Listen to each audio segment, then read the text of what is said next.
Namo Arihantanam.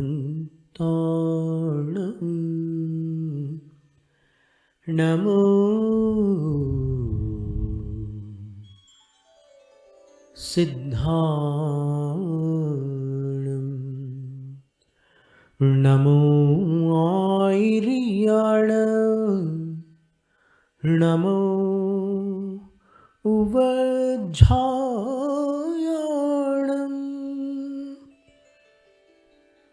Namo Loiso Sahunam.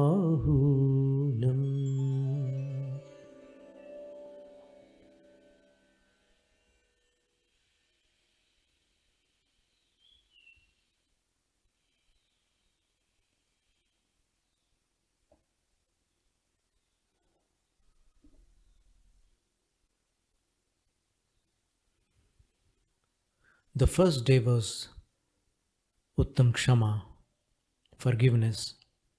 The second, Uttam Mardo, humbleness. Number third was Uttam Arjo, simplicity. And the fourth was Uttam Shauch, satisfaction. Number fifth was Uttam Satya,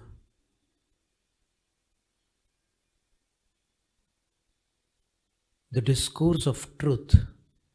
And number sixth was Uttam Sanyam,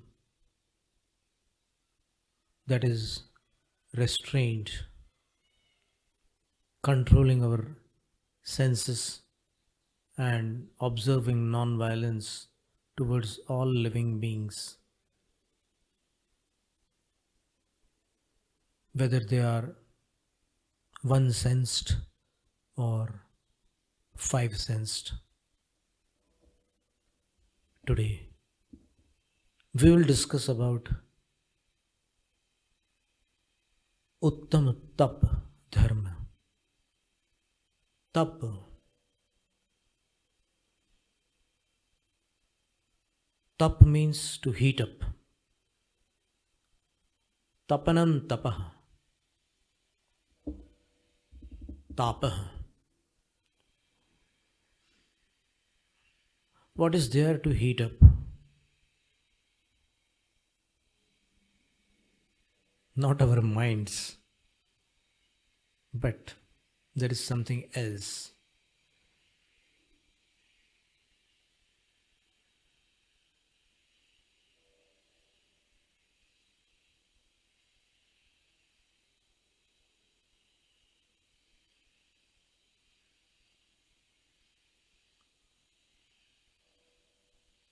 कर्मक्षयार्थं तप्यत इति तपः तदुत्तरत्र वक्ष्यमाणं द्वादश विकल्पमवसेयम्.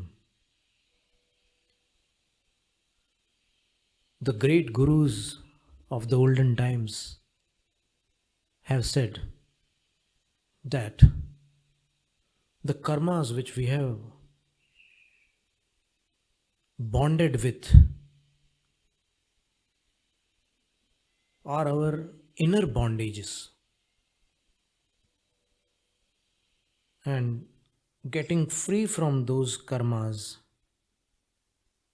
requires some heat, some tapa. So for the sake of demolishing our bondages of karmas, that which is performed is called tapa. This Uttam Tap provides power for a monk to perform his activities.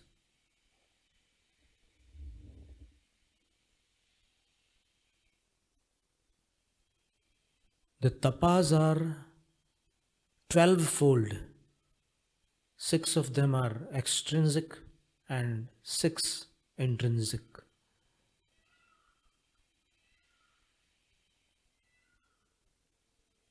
The extrinsic tapas are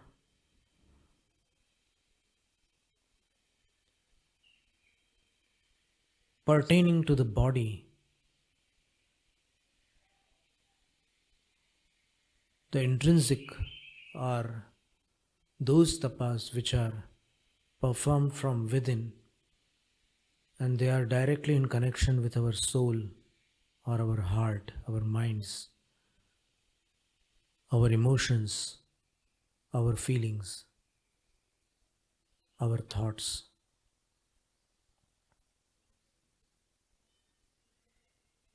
In English language, tap is called austerity. So monks perform austerities for their own purification. In metallurgy, it is taught that first of all you have to wash the ore, and then you have to heat the ore in big furnaces which have fire bricks, and where everything gets molten, and then there is process of fractional distillation, etc. There are many processes. The molten metal then ultimately comes out in the form of steel, gold, copper, or any other thing, aluminium, etc. Likewise, our souls are now bound with karmas. These karmas are extrinsic particles. They are particles of matter, they are atoms.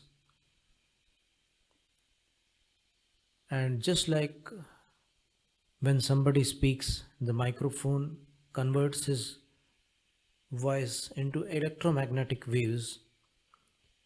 These sound waves are converted into electromagnetic waves, and the lead wire carries that bunch of electromagnetic waves to that amplifier, and in that amplifier there is a device that amplifies this sound and then reproduces that sound from the speaker, and people can listen to that sound, that amplified sound, just like it is being said here, it is heard there.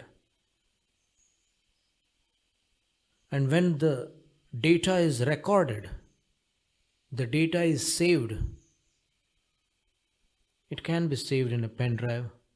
In the past, it was being stored in tapes, then CDs, then DVDs, then these pen drives. So there are softwares that can save the data. Likewise, within us, we are living beings.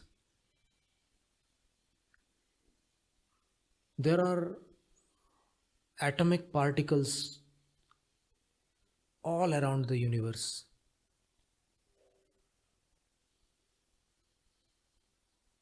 The Acharyas have called them Varganas. There are free atoms, there are groups of atoms, there are big molecules. They are called Varganas. There are Karman Varganas that convert into karmas and then embed themselves on our souls. And when the time of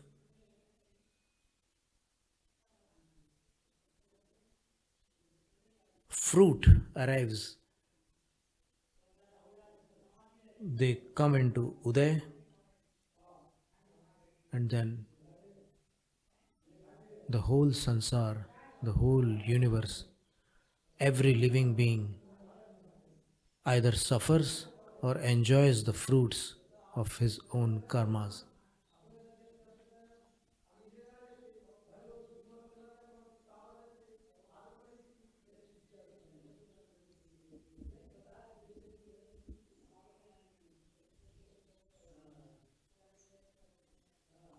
Again,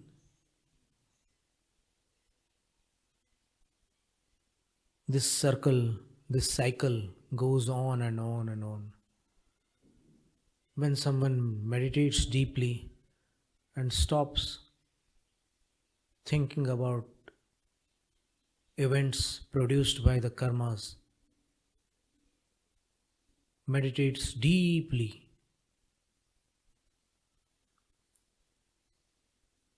and stays in equanimity,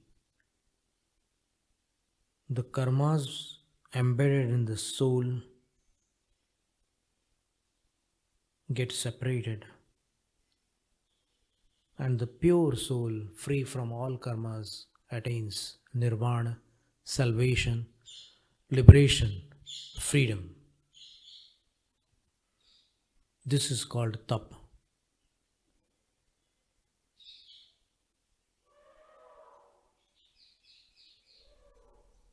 Tap can be performed by householders. Tap can be performed by monks, nuns. But the main field of performing tapas is monkhood.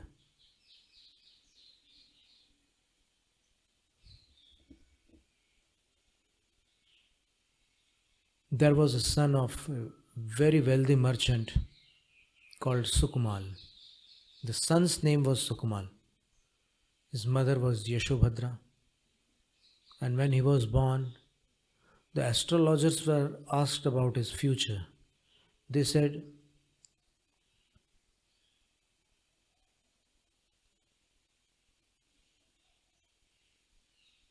that this chart shows that when he will grow up and whenever he will listen to the voice of a monk, he will become a monk.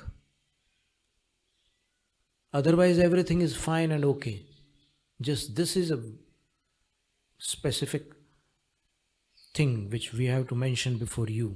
You, being the mother, can take care of this. The mother took care of this, of course. His father became a monk. His maternal uncle also became a monk. But the mother was very careful that this child should not become a monk when he grows up. He should stay with me because I cannot live without my son. She restricted all entry of monks in her campus. Once her brother, who was a monk, came there and he established his Chaturmas, a period of 4 months staying at one place. He established that. When the news reached the mother, Yashobhadra Sethani, the merchant's wife, she rushed to that temple and just folded her hands and requested, please, please, please, don't stay here. My son will become a monk. But her brother, who was the monk, said, we are mourn and we won't leave this place. So she had to restrict Sukumal from going there. Ultimately, the monk knew that Sukumal won't live very long. So he must be directed in a correct way.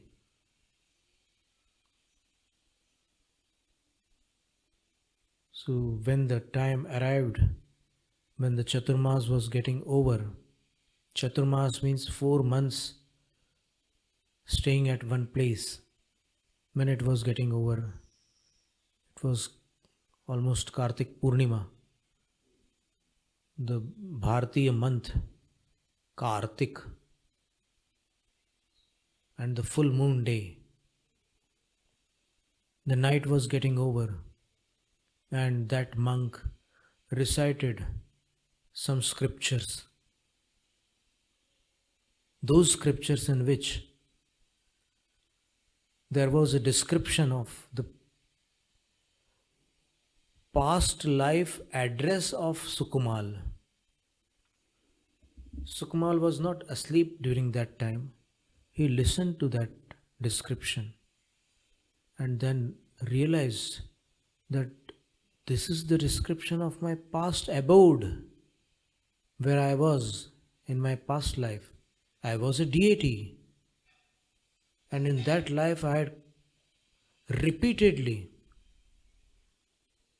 thought about becoming a human being and performing austerities. And now, what am I doing here? I am indulging in all sensual pleasures.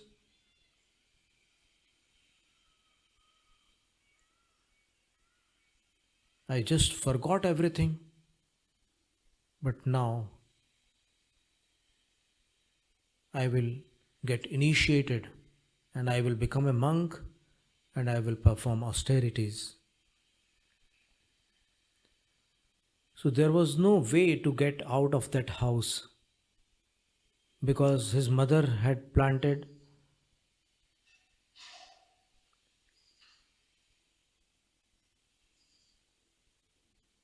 many people to not allow her son to go out. So the son thought that how should I get out of here? My wives are all sleeping, deep slumber. They are taking deep slumber. So I must go from the window. He was on the very top floor, so he tied the dresses of his wives, and they were saris, which is a traditional uniform of the sisters and mothers of India, of Bharat. So he tied those saris on the rods of the window, central rod, and there was sufficient place for him to get out. And then he climbed down, but his hands became red. And when he went to that temple where the monk was reciting this scripture, he just bowed in the feet at the feet of the Lord and then at the feet of Guru, the monk. And the monk finished reciting that scripture. It was almost morning time. Sukamal asked, "O pious being, O monk, please tell me something about me." The monk just said, "You have 3 days of this life with you. Within 3 days, everything will be over." And Sukamal uprooted his hairs, threw away all the garments and ornaments, became a monk, bowed at the feet of his holy Guru, and just went away in the forest to perform austerities. For 3 days, he performed Shavasana, just like a dead body. He lied down and meditated. A past life enemy came there. She was a fox.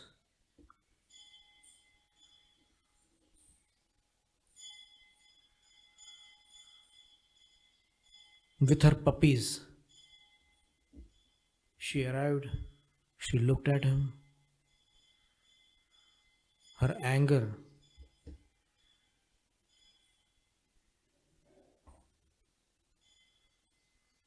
rose. She was furious when she saw him. This is my past life enemy. And she started eating his feet. One foot was eaten by her, and the other two were eaten by puppies. Sukamal Muni was a very luxurious person. The teeth just pierced his flesh, and he felt that pain, but he controlled his mind.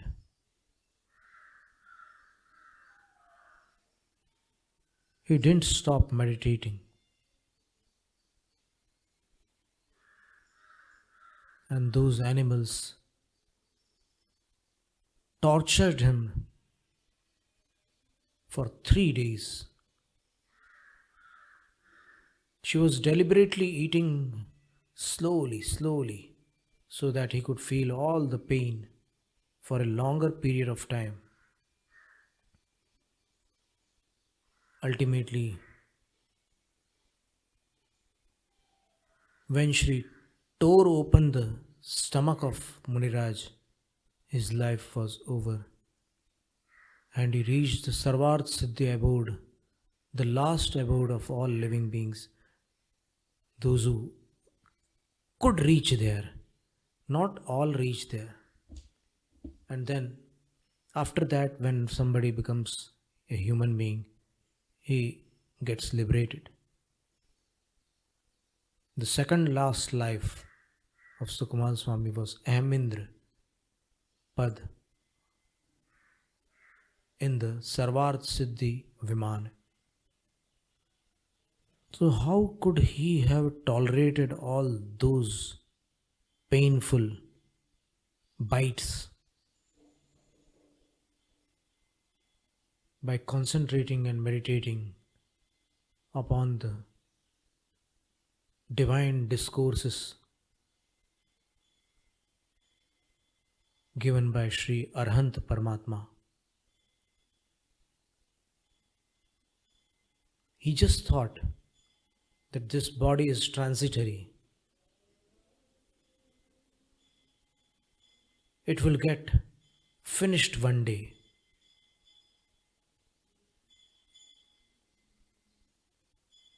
No one can protect anyone from dying. When death is in the front of a person, he has to die. A mundane being changes his form in every birth, again and again, repeatedly. He undergoes the cycle of life and birth. Our own body, mind, and speech are the entry doors of karmas, and our passions, our attachments and detachments, our love and hatred, they are the cause of bondage. Our illusion and delusion is also the cause of bondage. We can stop all this. A living being is alone, all alone when he is born, all alone when he is dying. Nobody comes with him anywhere. People are selfish, so they show superficial love towards each other.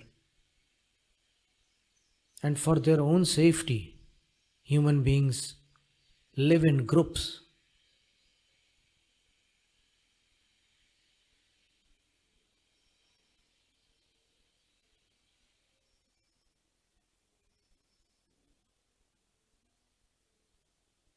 In adverse conditions, friends disappear.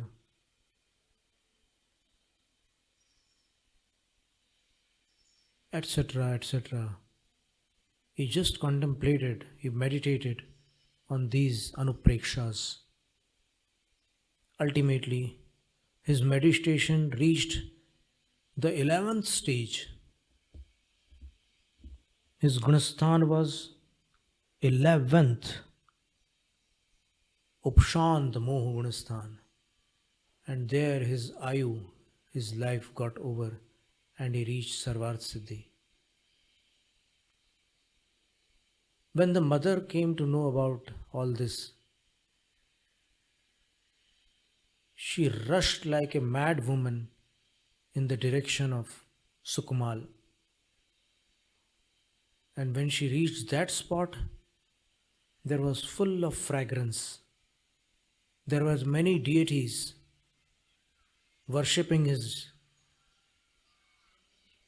cadaver.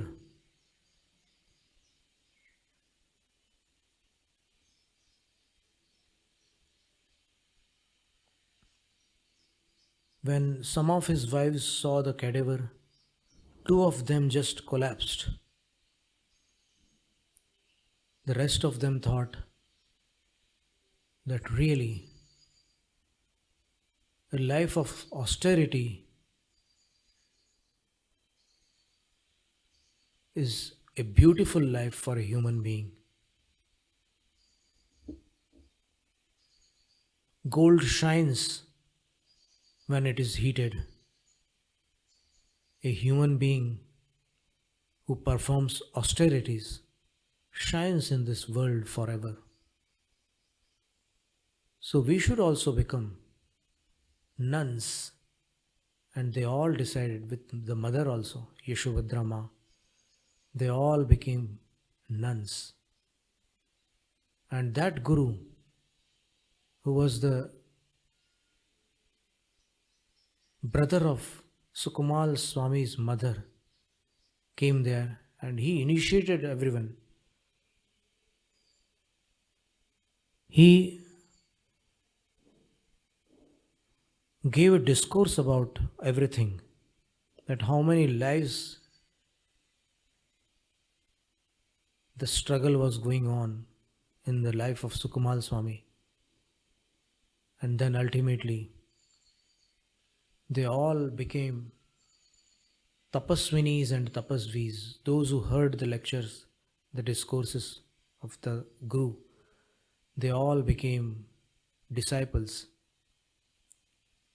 And Sukumal Swami became an ideal, and through ages since then till now, during Sallekhana, every sadhu listens to the story of Sukumal Swami wholeheartedly and forgets his own pains, thinks that how he could endure everything and why I am not enduring just these little pains.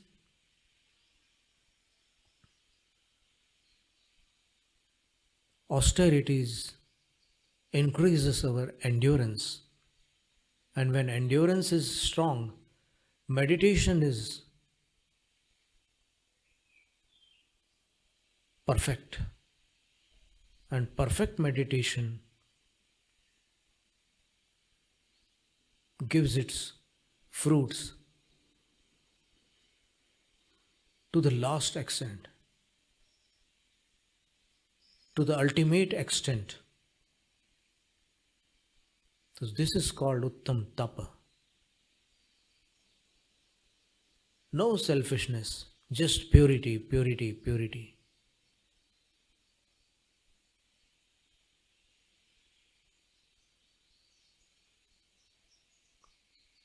Om Hreem Uttama Tapo Dharmangaya Namaha. Om Hreem Uttama Tapo Dharmangaya Namaha. Om Hreem Uttama Tapo Dharmangaya Namaha. Jainam Jayatu Shasanam.